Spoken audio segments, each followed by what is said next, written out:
Hi everyone, my name is Aliza Arya, and I've been a part of Roshi's Natural Reversal and PCOS program for the past 3 months. Um, initially I approached Roshi because I had been taking birth control for 8 months, and I wanted to reverse PCOS naturally. And so I've learned so many amazing habits because of Roshi's encouragement and support.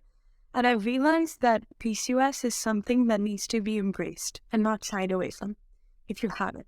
And initially, I was very emotionally I didn't want to embrace PCOS because I thought, oh, I didn't have it, or oh, I didn't really need to deal with it. And Roshi taught me that, simple, conscious decisions can make a very big impact.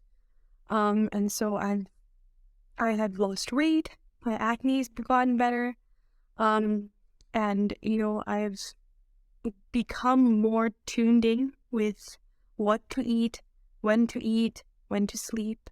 And although my progress was a little bit slower in the beginning, I have become way more happier emotionally about PCOS, and I've seen so many more changes now that I know what to do on a day-to-day basis.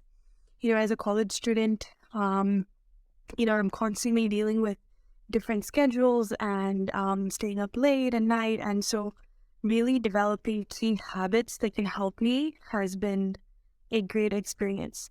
Roshi is very encouraging and supporting, and she teaches you how to change your habits to make your life better. And so I can take this on for the rest of my life, and I look forward to even making more progress in my life. And so thank you. And if you know anyone who has PCOS, or if you have PCOS, just know that Roshni has created a community filled with wonderful, empowered women. And she really wants you to be more self-aware and to develop these habits that can really change your life. So know that you're not alone. And thank you, Roshni, for a great experience. And thank you for all the support always.